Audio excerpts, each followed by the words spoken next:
ঋতুচক্রে হেমন্তের পরে আসে শীতকাল। পৌষ ও মাঘ এই 2 মাস শীতকাল। শীতের সকালে কুয়াশায় ঢাকা থাকে সমগ্র প্রকৃতি। শীতের সকালে টুপটাপ করে ঝরে পড়ে শিশির, আর এই শিশির কিন্তু খুব ভালো লাগে দেখতে। দুধ, দই আর পিঠা পায়েসের আয়োজন শীতের সকালকে মধুময় করে তোলে। তো আজকে কিন্তু দুধ, দই দিয়ে আর পিঠা বানানো হবে না, যেহেতু রোজা এসে পড়েছে। শীতের সকালে কিন্তু আরো অনেক কিছু দিয়ে পিঠা পায়েস বানানো হয়, যেমন খেজুরের রস। আসলে শীতের সকাল প্রকৃতির স্নিগ্ধ সৌন্দর্যের এক অনন্য বার্তা বয়ে আনে, যেই বার্তা আমরা সবাই পছন্দ করি। গাছে গাছে এত কাঁঠালের মুচি হয়েছে, তো এত মুচি হওয়ার পরেও কিন্তু কাঁঠাল তেমন একটা ধরে না। তো আপনারা সবাই দোয়া করেন যাতে গাছে অনেকগুলা কাঁঠাল ধরে। শীতের মৌসুমটা প্রায় অনেকের কাছেই প্রিয়, প্রায় সবার কাছেই প্রিয়, তেমনি আমার কাছেও প্রিয়। তবে একটু শীত লাগে অবশ্য, শীতের সকালে তেমন একটা উঠা পড়ে না। তো আজকে কিন্তু সকালে উঠেছি, কেননা এখন রোজার দিন, আর রোজা বলতেই তো সকালে একটু জাগতেই হয়, যেহেতু সেহরি খাওয়ার পরে কোরআন শরীফ পড়ার একটু সময় থাকে, তো সেই সময়টা একটু কাজে লাগাই। আর এইদিকে সেই সুযোগটাই আমি নিয়েছি। শীতের সকালে আমি তেমন একটা উঠতে পারি না, তো আজকে রোজার উসিলায় উঠে পড়লাম। আর এই তো আমাদের শাকসবজি আপনাদেরকে একটু দেখিয়ে নিলাম। তো শীতের শাকসবজি কিন্তু মজাই আলাদা। হাই এভরিওয়ান, আসসালামু আলাইকুম। সবাই কেমন আছেন? আশা করি আল্লাহর অশেষ রহমতে অনেক ভালো আছেন। আর এখন তো একটু ভালো বেশিই থাকবেন, কেননা এখন রমজান মাস, আর রমজান মাসে সবাই আল্লাহর রহমতের উপরেই থাকে। অনেকদিন যাবত ফুলকপিটা হয়েছে, তো তরকারি রান্না করা হয় না রোজার জন্য। রোজাতে বেশি একটা তরকারি খাওয়া পড়ে না, তো এই জন্য তরকারিও রান্না করা হয় না, আর ফুলকপিটাও পেরে আনা হয় না। আর এদিকে কিন্তু পাশের খেতে অনেকগুলো টমেটো ধরছে, তো সেগুলোও আপনাদেরকে দেখালাম। তো আমার নিজের গাছের টমেটো কিন্তু আপনাদের দেখিয়েছি, ভিডিওতে আছে। তো এটা কিন্তু অন্যের গাছের টমেটো,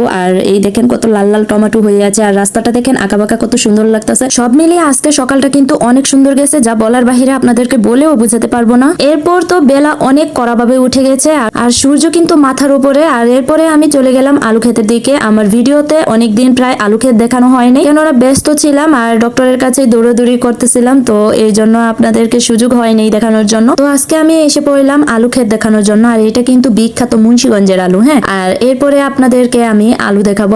আর এর আগে দেখেন শাকটা কত সুন্দর লাগতেছে। এটা কি শাক সবাই বলে যাবেন। কৃষকরা কিভাবে আলু বোনে আর সেই আলু কিভাবে কেল করে লাগাতে হয় সঠিক পদ্ধতিতে, সেই ভিডিও আমার পেজে দেওয়া আছে। আর যারা মুন্সিগঞ্জের আলু উঠানো, লাগানো আর বুনন করা যা আছে, প্রায় সবগুলো পদ্ধতি যারা পছন্দ করেন তাদের জন্য সেই ভিডিওগুলো রইলো, অবশ্যই পেজে গিয়ে দেখে আসবেন। আপনারা দেখতেই পারতেছেন বিশাল বড় বড় জমি নিয়ে একত্র করে একটা ক্ষেত তৈরি করা হয়। আর এই ক্ষেত কিন্তু কেউ নিজে নিজে তৈরি করতে পারে না, কবে তৈরি হয়েছে, কে তৈরি করেছে, কেউই বলতে পারে না। এরপরে আমি আপনাদের একটা আলু দেখিয়েই দিলাম, আর এই আলুটাতে একটা আলু গাছও হয়ে যাচ্ছে। আর আলুর এক অংশ সবুজ, আর সবুজ আলুগুলো কিন্তু খেলে একটু গলা চুলকায়। লক্ষ লক্ষ টাকা কৃষকরা মাটির নিচে পুঁতে রেখে এই আলু বনে, আর এই আলুগুলো নষ্ট করার কোনো দায় আমার নাই, ক্ষতিপূরণও দিতে পারবো না এক কথায়। তো আমি আলুটা উঠালাম না সম্পূর্ণ, একটু উঠিয়ে জাস্ট আপনাদের একটু দেখালাম। আলুর মধ্যে আবার নানান রকম বীজ আছে। একটা বীজ হলো ডায়মন্ড, যেটা নাম। তো এই ডায়মন্ড আলুর কিন্তু